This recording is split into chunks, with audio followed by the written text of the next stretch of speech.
जुन अहिले इन्सिडेन्ट भइरहेछ बङ्गलादेश क्रिकेट बोर्ड र इन्डियन क्रिकेट बोर्डको BCCI र BCB को बिचमा जुन यो टकराव भइरहेछ यसले चाहिँ कतिको इम्प्याक्ट पार्छ नेपाली क्रिकेट टिमलाई र खास गरी भन्नुपर्दा अब हामी वानखेडे स्टेडियम जाँदैछौँ वर्ल्ड कप खेल्नको लागि, किनभने हाम्रो जति पनि म्याच थियो 4वटा मध्ये 4वटा म्याच वानखेडे स्टेडियममा सेटल डाउन भइसकेको छ, त्यहीँ हुने भनेर। र कतिपय हाम्रो नेपाली क्रिकेट फ्यान्सहरूले त वानखेडेको लागि टिकट पनि बुक गरिसक्नु भएको छ होला, ट्रेनको फ्लाइटको उहाँ जानको लागि, मुम्बई जानको लागि। सो अब यसमा अहिले के भइरहेछ भने बङ्गलादेशको क्रिकेट बोर्ड चाहिँ गइरहेको छ आइसिसीमा रिक्वेस्ट गरिरहेछ कि हाम्रो म्याचेसहरू वानखेडेमा नभए इन्डियाको कुनै पनि कुनामा खेल्नेवाला छैनौँ भनेर, हाम्रो जति पनि म्याचेस छ हामी श्रीलङ्कामा खेल्छौँ, हामी इन्डियामा पाइलो हाल्दैनौँ भनेर चाहिँ बङ्गलादेशको क्रिकेट बोर्डले भनिरहेछ।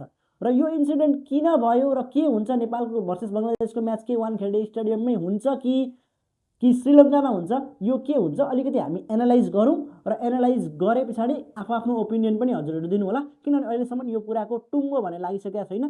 तर यो सिचुएसनसम्म कुराकानी कसरी आइपुग्यो भन्ने चाहिँ यो भिडियोमा थोरै एनालाइज गरौँ। मेरो आफ्नो तर्फबाट ओपिनियन राख्छु र तपाईँहरू पनि आफ्नो तर्फबाट कमेन्टमा ओपिनियन राख्नु होला। सो तपाईँले अस्ति भर्खर सुन्नुभएको होला, एउटा हिन्दू मान्छेलाई म रिलिजन्स वाइज कुरा गर्न मलाई मन थिएन, बट यहाँ त्यही भइरहेछ, so that I am talking about this. So एउटा हिन्दू केटालाई चाहिँ हत्या गरियो, सरेआम हत्या गरियो बङ्गलादेशमा भनेर न्युजहरू हजुरहरू सबैले सुन्नुभयो होला र यो न्युज एकदमै सर्कुलेट भएको थियो, नेपालमा पनि प्रोटेस्ट भएको थियो। र माइनोरिटी हो बङ्गलादेशमा, हिन्दुज भनेको माइनोरिटी हो र पाकिस्तानमा पनि हिन्दुज भनेको माइनोरिटी हो। हाम्रो समाजमा मुस्लिम माइनोरिटी हो, बट हाम्रो कन्ट्रीमा तपाईँ हेर्नु, हाम्रो प्लेयरहरू हेर्नु, मुस्लिमहरू कति ह्याप्पी हुनुहुन्छ र हामी सबै मिलेर बसेको छौँ। सहीदुङ्गा फुल्का हामी एउटै माला नेपाली जुन हाम्रो राष्ट्रगन्धा पनि छ र त्यही हिसाबले हामी बसेको पनि छौँ, बट त्यो खालको व्यवहार बङ्गलादेशमा देखिएन। I don't know what is the reason, मलाई केही थाहा छैन पनि त्यो कुराको। तर बाहिरबाट हेर्दा एउटा हिन्दू मान्छेलाई सरेआम मारियो, त्यो न्युज हामीले पायौँ। कुनै पनि मान्छेलाई, just remove the Hindu word from there, कुनै पनि मान्छेलाई सरेआम पब्लिकली मार्नु भनेको राम्रो होइन क्या। त्यति धेरै भ्रष्टाचारीहरूलाई पनि अस्ति मारिएन क्या, हाम्रो देशमा त्यति ठुलो भ्रष्टाचारीहरूलाई पनि मारिएन, त्यत्तिकै छोडियो भनेपछि अस्ति जेनजी प्रोटेस्टमा एउटा कुनै पनि मान्छेलाई सरेआम मार्नु भनेकै सबभन्दा ठुलो गल्ती थियो त्यहाँनिर। सो त्यो कुरालाई चाहिँ स्ट्यान्ड बनाउँदै, त्यो कुरालाई चाहिँ पोलिटिकल मुद्दा भन्नुहोस् या नभए हिन्दूको प्रोटेक्ट गर्नको लागि भन्नुहोस्, नभए जुनै पनि हिसाबले भन्नुहोस्, हामीलाई त्यसमा कुनै लेनादेन छैन। सो त्यो कुरालाई मुद्दा बनाउँदै भारतीय क्रिकेट बोर्ड BCCIले के गर्यो भने मुस्तफिजुर रहमान कोलकाता नाइट राइडर्सले चाहिँ यो त पर्चेस गरेको थियो मुस्तफिजुर रहमानलाई, उसलाई रिलिज गर्न आदेश दियो। आइपिएलको टिमलाई बङ्गलादेशी खेलाडीलाई रिलिज गर्न आदेश दियो। एउटा मात्रै बङ्गलादेशी खेलाडी जो कि सोल्ड भएका थिए आइपिएलमा, उसलाई पनि आदेश दियो है। र अब यसमा धेरै कुराहरू आउँछन्, किनभने एउटा देशले गरेको, एउटा समुदायले गरेको गल्तीलाई त्यो देशको प्लेयरलाई किन दिइरहेछन् भनेर फ्यान्सहरू रिसाउनु पनि स्वाभाविक हो होइन। र BCCIको अब अर्कै छ, जुन माइनोरिटीको लागि, जुन माइनोरिटी छ त्यो देशमा, त्यो देशले किन कुनै पनि एक्सन लिएन अहिलेसम्म भन्ने पनि कुरा रहेको छ। एक्सन लिनु पर्थ्यो भन्ने कुरा रहेको छ, धेरै कुरा रहेको छ यसमा। त्यसमा धेरै हामी विस्तृत रूपमा नजाउँ, राजनीतिक मुद्दा नबनाउँ यसलाई।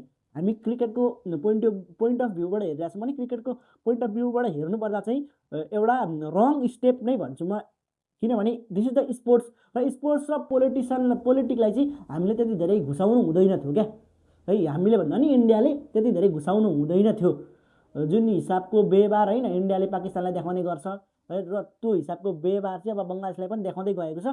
यसमा अलिकति पोलिटिक्स नघुसिदिए पनि हुन्थ्यो है। र वान स्टेप इन्डियाले लियो भने तुरन्तै अर्को स्टेप बङ्गलादेशले के लियो भने हामी वर्ल्ड कप खेल्न जानेवाला छैनौँ, हामी T20 वर्ल्ड कप खेल्न इन्डिया टेक्नेवाला छैनौँ, हाम्रो म्याचेस श्रीलङ्कामा हुनु पर्यो भनेर बङ्गलादेश क्रिकेट बोर्डको मेम्बरहरू टेबल ठटाउन थालिसकेका छन्। सो अब के हुन्छ, हाम्रो म्याचेस कहाँ छ? हाम्रो म्याचेस बङ्गलादेशसँग एउटा वानखेडेमा छ र बङ्गलादेशको अर्को म्याच एउटा कोलकातामा पनि छ। सो कोलकातामा म्याच हुँदा बङ्गलादेशलाई धेरै फाइदा छ, किनभने बङ्गलादेशदेखि कोलकाता मान्छेहरू इजिली फ्यान्सहरू ट्राभल गर्न सक्थे। अब बङ्गलादेशबाट यदि म्याच हुँदैन भने श्रीलङ्का ट्राभल गर्नुपर्ने भएको छ बङ्गलादेशी फ्यान्सहरूलाई पनि। र हाम्रो पनि एउटा म्याचेस चाहिँ श्रीलङ्कामा भयो भने कतै हामीलाई घाटा हुन्छ कि भन्ने हो। तर यो इन्सिडेन्ट चाहिँ त्यहाँबाट त्यसरी भयो है। यो इन्सिडेन्ट चाहिँ अब आइपिएलदेखि यो मुद्दा चाहिँ अहिले ठुलो बढ्दैछ। तर मेरो विचारमा चाहिँ क्रिकेटमा कमसेकम राजनीति नघुसाइदिएको भए चाहिँ दुइटै बोर्ड्सले मिलेर काम गरेको भए चाहिँ हुन्थ्यो।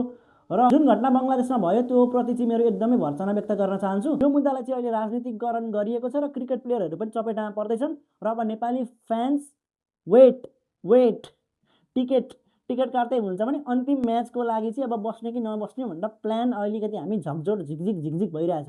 अब यहाँनिर अब बङ्गलादेश भर्सेस नेपालको म्याच वानखेडीमा हुन्छ कि हुँदैन भनेर अर्को तनाव आयो क्या।